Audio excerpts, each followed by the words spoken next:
It's Madden NFL 22, and the question is, are you ready for some football? It's the Broncos and the Bills, coming up next.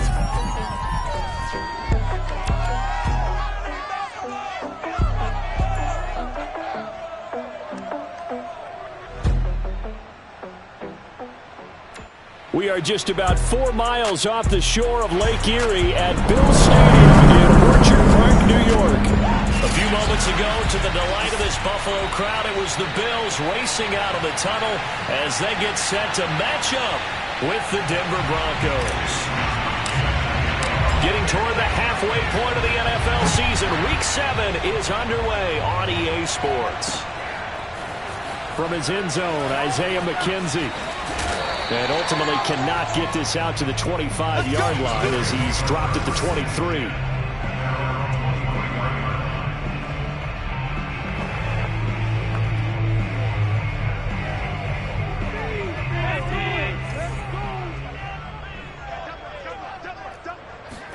On first down, Allen.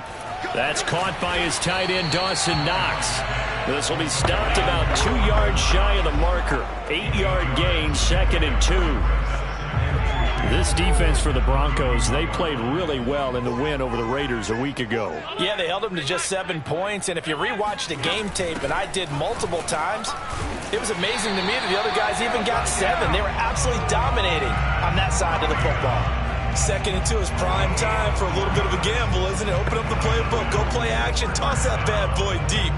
But in this situation, go ahead and give it to your back. Let him pick up a first down. Keep the sticks moving. Ball up to the 35 now as they come up on 1st and 10. Now it's Breida. It's a 6-yard pickup, and it gets him to 2nd and 4. All right, Brand, I know we're in the early going here, but those kind of runs, they're going to open up a world of opportunities for this offense going forward. 2nd and 4.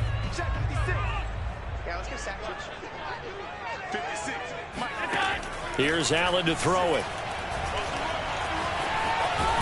He'll be brought down by the Broncos. It's a sack. Shaq Thompson charging hard for that linebacker spot, and he drops him for a loss of 11. Well, many times when you talk about mobile quarterbacks, you get the sense that they feel like they can get out of any bad situation. They keep moving around and trying to emulate guys like the Scrambler or the Dodger. Instead, they keep losing yardage and digging themselves a hole that they can't get out of. So after the sack, Allen and the Bills with work to do on 3rd and long. To throw, it's Allen. Going deep for Diggs. And that will be incomplete. Well, they weren't scared to let it fly, but it falls to the ground and brings up 4th down. On 4th down, Matt Hawk is on to punt. KJ Hamler deep for the Broncos. It's a 45-yard punt, just a 1-yard return. And that will come the offense as they take over. So here are the Broncos now for their opening drive. And a look here at their go-to guy under center. What I enjoyed this week is that you asked to talk to his offensive center before the game and find out a little bit more about him and what the relationship is. And that was a pretty positive story, wasn't it? Yeah, and really what I took away from that is just how it has permeated throughout the entire offensive line, the relationship they've had. It's really a group that's in sync. They care about him. That's the thing. They really care. And when you care that much, you're going to play that much harder for him and give a better chance to lead the team to wins. A loss of a full 3 yards, and now it's 2nd down. This defense is a difficult one to prepare for, one of the best in the league. They'll come at you from all angles, and they did a nice job there stopping him for a loss. Meanwhile, the throw here is complete. That catch good for 5. It's 3rd down. I think defensively you're okay with that. Here in the first quarter, he's going to get some catches, but they rallied to him quickly. And that's what you count on, and I like what you just said. First quarter, can you do it all game long? They catch it, you tackle them, they go down on the spot. Because when you're able to do that, you don't give up big chunks of yardage after the catch. Now you put the offense in a position where every series they have to work hard to pick up first downs, and you tend to stall them out when you do that. So on 4th down, here's the Australia native Mitch Wishnowsky to punt this one away. He only punted twice in the win last week as he gets this one away. And he'll be out of bounds after getting this one across the 40. They'll score that a 36-yard punt, and the Bills will take over the football with a 1st and 10. Allen and the Bills now with a 1st and 10 at the 41-yard line. They'll start on the ground with Breida. 8 yards on the pickup, and now they'll have some options on 2nd and short. The success there, Charles, coming on the outside of the field, the ground game. Curious to see if that continues as we progress. Yeah, we often talk about a variety in play calling and usually between run and pass. But in this case, with strictly the run game, you can be creative there as well. Run it inside, run it outside, keep the defense off balance. Usually we see runs like this as the defense breaks down later in the game, but this guy is setting the tone early, running through all types of tackles and putting the defense back on its heels.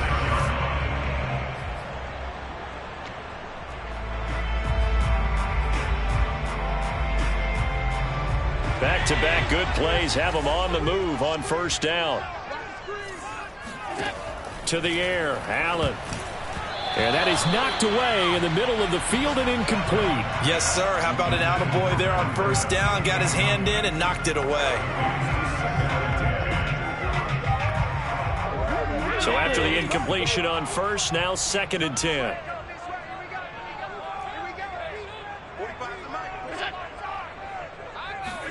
Now they run the sweep as Allen just pops this forward. Diggs with a good footwork. And he works it past the 30, almost to the 25. The numbers for Diggs from a week ago. 4 catches, 88 yards, and a touchdown. And aren't we approaching the halfway point of the season? I mean, we're midway through this one, and we're seeing big numbers from him just about every week, and that's why he's leading the league. Allen now on 1st down. And he'll go underneath here to Breida. They'll wind up getting 7 on the play, and it'll be a 2nd down. He's already proven to be a factor in the running game on this drive. Now he gets involved in the passing game. I think what we're seeing here is the modern version of workhorse in the NFL, being able to run it and catch it with equal proficiency. Give him a yard on the run there, and that's going to set up a 3rd down and 2. Absolutely love the effort there. The ability to flow from his inside spot and stop that one at the line of scrimmage. Nice linebacker play. A couple extra tight ends in the formation here as they line up 3rd and 2. They'll try to pick this up on the ground with Breida. And he won't be close to a 1st down as he runs into a wall right around the line of scrimmage. Now it looks like we've got a Bronco that's banged up on the play. We'll check on his status when we return to Orchard Park.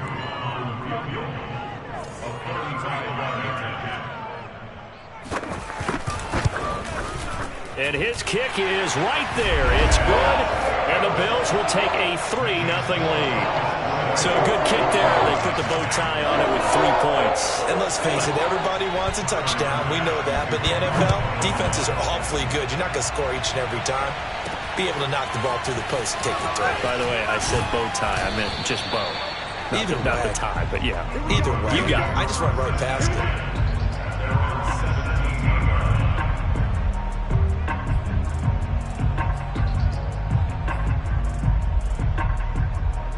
The Broncos onto the field, ready to start their next drive. And a 3-and-out on that first drive. We'll see if they can do better here. They should have a better opportunity because the nerves should be settled now. That first series, everybody goes out with a little extra emotion. So now they get a chance to go back out and say, okay, now we're into the game. Let's go play and play as best we can. You almost get a mulligan then on that first drive? Sometimes it absolutely serves that way. You get a second opportunity. Nothing big happened. But then again, you didn't commit any mistakes either. Off you go. And he's able to take it across midfield before going out of bounds. 5 yards on the catch there, brings up 2nd down. Well, you know, this club, there were some reports earlier in the week, and most have heard this by now, the so-called unnamed sources that were saying All is not rosy in that locker room. There's whispers that one or two guys, CD, have kind of had enough of how things are going and have been going. How would you handle that as a coach? Well, you and I both know all the coaches that we've dealt with and come in contact with. They'd love to get their hands on those unnamed sources, wouldn't they? But they know that that's not possible. So I think they've got to go in there and make sure that this isn't a distraction. They also know that once the grumbling starts, it becomes a slippery slope and it's hard to stop the fall. But I think you need to sit some guys down and say, hey, look, we're still hoping to be a playoff team this year. We need you guys to be bought in with what we're doing. Come on, let's get on board. After the incomplete pass, here now is 2nd and 10. From the gun, they'll try to run it. 5 yards. Now it's 3rd and 5. That second down play call was not to pick up the first down. It was to accomplish what they did to get them into a manageable 3rd down because they had incompletion on 1st down, so they were behind the sticks, so to speak. They needed to make up some ground, and they did. An extra defensive back here for the Bills on 3rd down. Back to throw. Ellsworth. That's caught by the big tight end, T.J. Hockenson. When an offense reads blitz, doesn't matter where it's coming from, tight ends know that they become a big part of the passing game because they should be an easy outlet when all those extra bodies are trying to get to the quarterback. A hot route, so to speak. On 1st down, Pitts, and he'll work this forward for about 3 at 2nd down. But that call makes sense because they've been throwing it well on this drive, and once again they show passing formation, showing the shotgun. Then they ran out of it. That's a nice play by them defensively, though, to hold it to a short game. And he's only going to get a yard from the 20 to the 19. This defense against the run, by the way, they're not top 5, but they are top 10. So what's your philosophy here? Do you try and run the ball against a team that's pretty good against the run? What if you're a pretty good running team? If so, you might want to go ahead and run it anyway because that's your strength. He's got his man, T.J. Hockenson.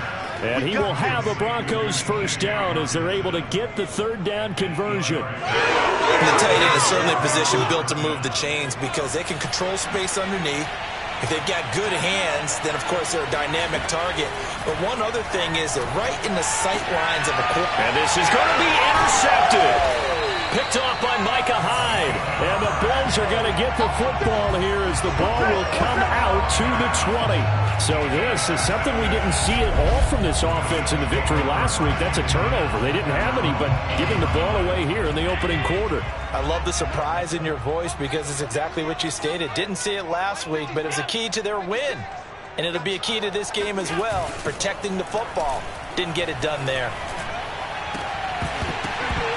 And it's incomplete. Boy, he doesn't drop many like that one. 2nd down.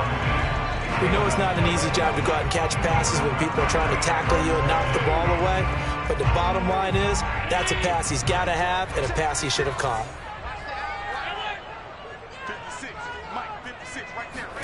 Throwing again on 2nd and 10. Allen looking again for Diggs, and this time he's got it. And they'll get 8 out of this before being stopped at the 28. Fired that one in there, able to make connection on a nice in route. With those faster passes when they're going that fast, any hesitation as a quarterback that the deflection, if you miss, might be bigger and lead to an interception? Yeah, and the deflection works both ways. Maybe a defender gets a hand in the way and it pops in the air. And sometimes you throw it so hard your receiver can't handle it, and he pops it up in the air for the defenders to grab as well. But a moot point there as they were able to connect. Here's Matt Hawk now as he'll punt it away for the 2nd time. His first punt, 48 yards. This one looks equally as good. And he'll be out of bounds across the 30-yard line. It'll be a 44-yard punt. The return goes for 8. And possession will switch hands, 1st and 10. So they'll come up 1st and 10 now from the 33. Try to shake off the interception. He'll look to throw. It's complete to Watt. They'll contain him to just 4. 2nd down. I wouldn't be surprised to see the next step in utilizing this position is to actually utilize more of a scat back in this spot because we saw the catch there, right? He made it. He's a bigger, stronger guy, maybe not quite as elusive as maybe someone else you would put. Yeah, didn't get the big yardage there you might out of a smaller back. And I like the idea here. Get the ball in his hands, even if it's in the passing game. 3 catches a week ago, and he does a nice job here to pick up yardage. They go play action here on first down. It's caught by Aguilar. And out of bounds on the other side of midfield at the 45.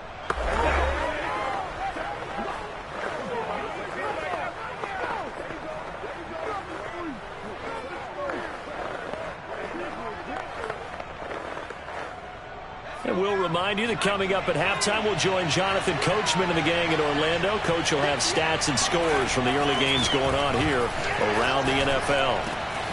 Here's a throw over the middle. It's taken in by his tight end. And they're going to be set up down around the 15-yard line.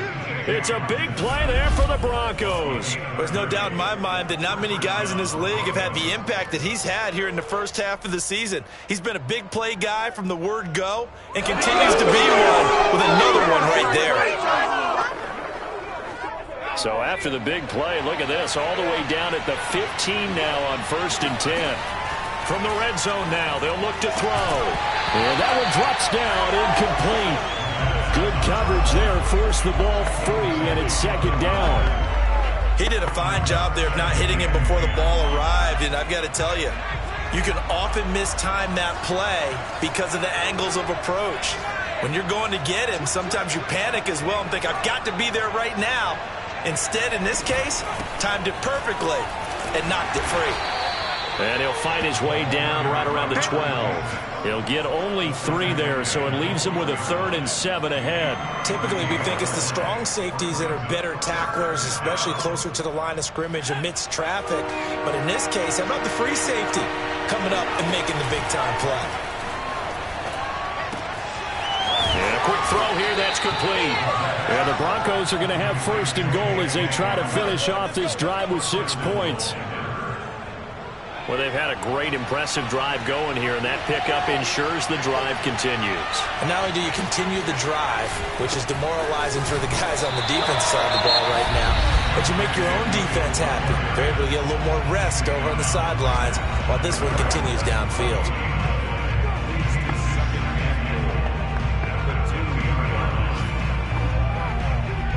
They come out with 1 back and 3 tight ends.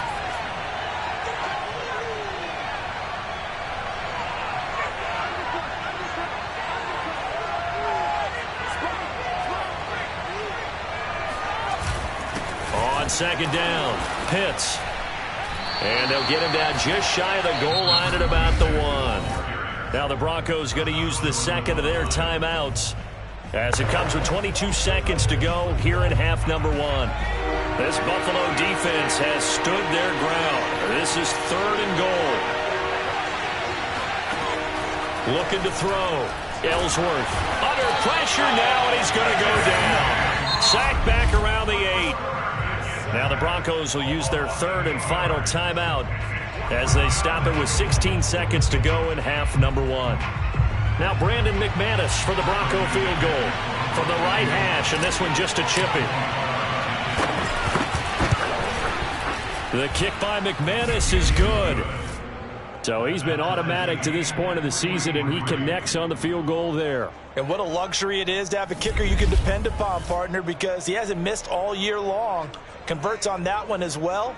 And kudos to you. You didn't jinx him.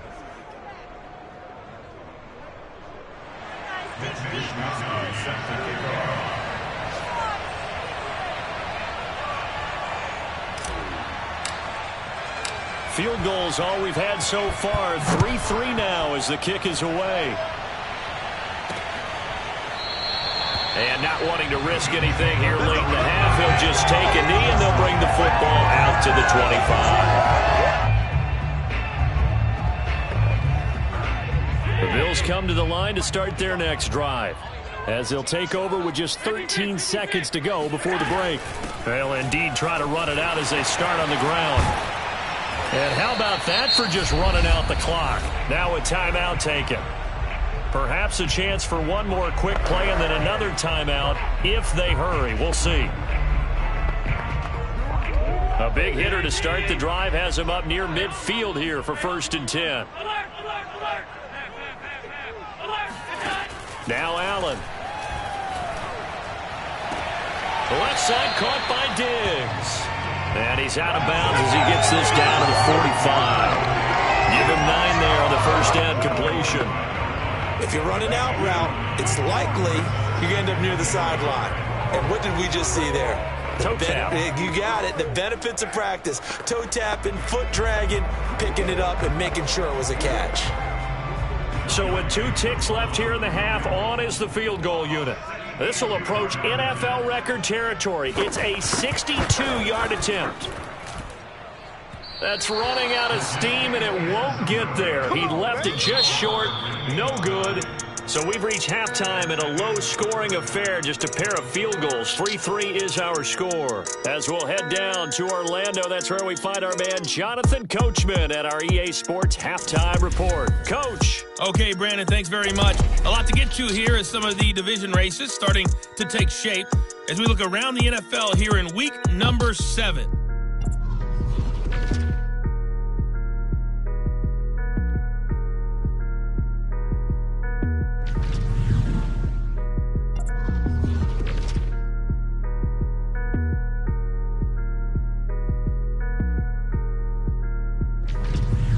Lastly, let's check on one final game for you.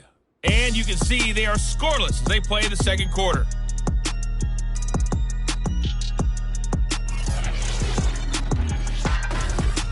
Moving on, let's take a look at the next-gen stats for the Broncos in that first half. And in a tie ball game, they've got to be asking themselves, what can we do to get this passing game on track for the second half to come? Meanwhile, for the Bills, we get a look at their numbers on the ground in that first half, as they'll be looking to rev things up here in a tie ball game. Final adjustments being made for the second half. So with that, we get you back up to Orchard Park and rejoin Brandon and Charles. All right, Coach, thanks. Yeah, both teams likely to make some changes in what's been a closely fought battle to this point.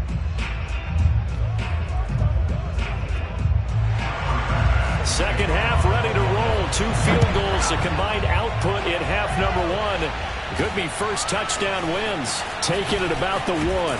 And he will make it to the 20-yard line and no further. Let's go!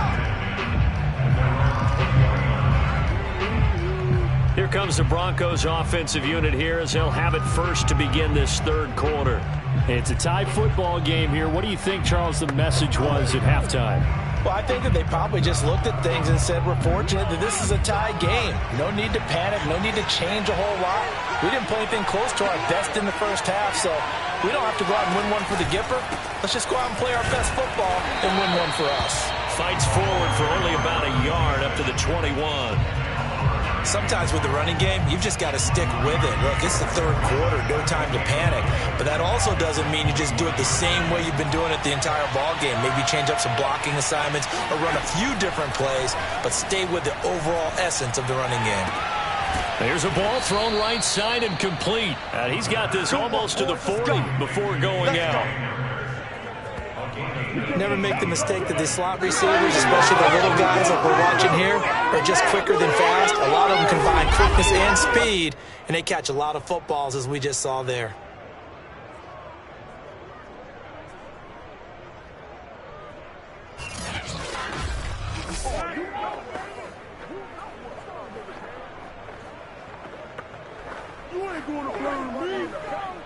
So from the 39 now, they'll come up on a 1st and 10.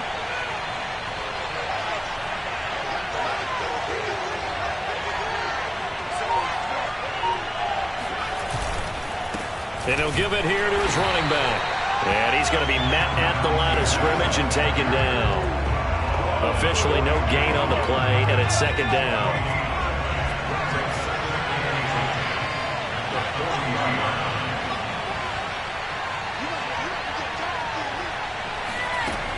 Back to throw.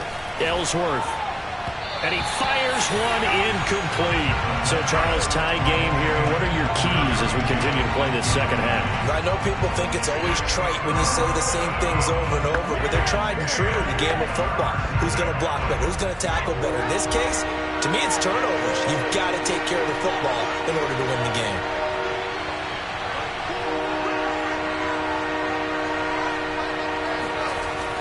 third down. Ellsworth. And that's going to be incomplete. The contact there enough to jar that ball free, and it brings up fourth down. The Broncos send out their punter now, as he'll come on to kick this one away.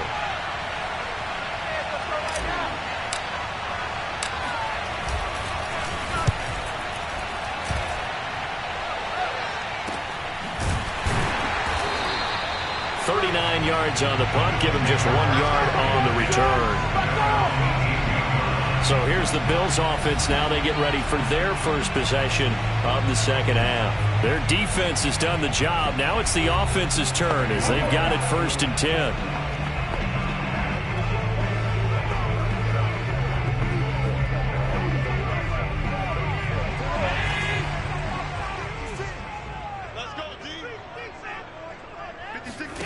Allen now looks to throw.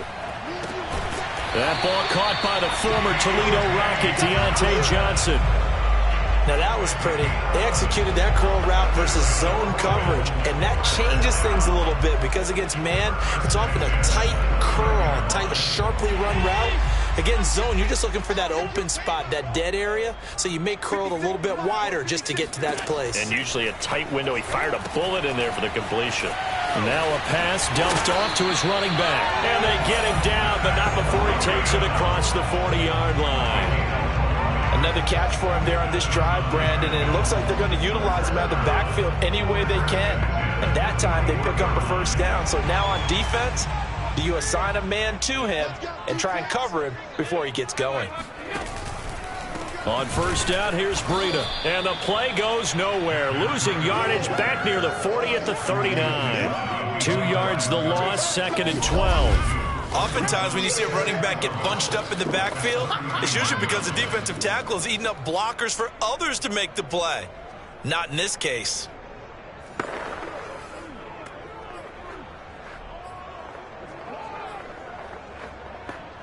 Now they contend with a 2nd and 12 after the loss. Now Allen. They'll set up a screen for Breida. And a nice job to break free of one tackle, but it slowed his momentum somewhat, and he's taken down right after. A good job defensively to hold that to 4 yards, and now it's 3rd down. Boy, that was certainly well-read defensively, and the key to any screenplay is space to work, and there was none to be found there, and they tackle it for just a short gain.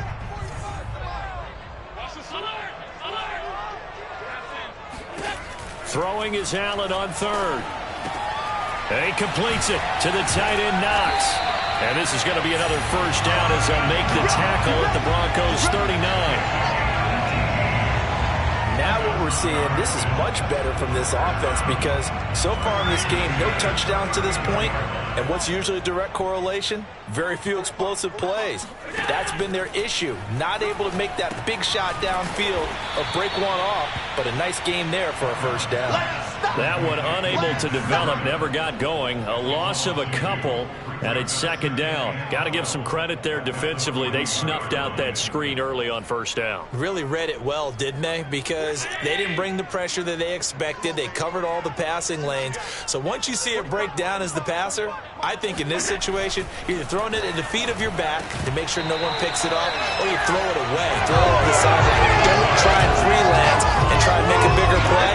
There's really no one else running a pattern that should be open. This has certainly been a physical game so far. Limited scoring opportunities for both sides. And there's another chance that goes unfulfilled. Allen going to throw. He's going to let this go. Back of the end zone. And that is caught, but the back judge right there to say incomplete. So now on comes the field goal unit, and wow, this is no ordinary try here. So this will be spotted on the midfield logo. It's a 58-yard attempt, and this is good. He got just enough to clear the crossbar as he drops it in from long distance. And the Bills have taken the lead. These kickers now, it used to be that a 50-plus yarder was cause for celebration. Now seemingly automatic. Yeah, isn't it funny when we prepare for a game, when you look at the backgrounds of these kickers,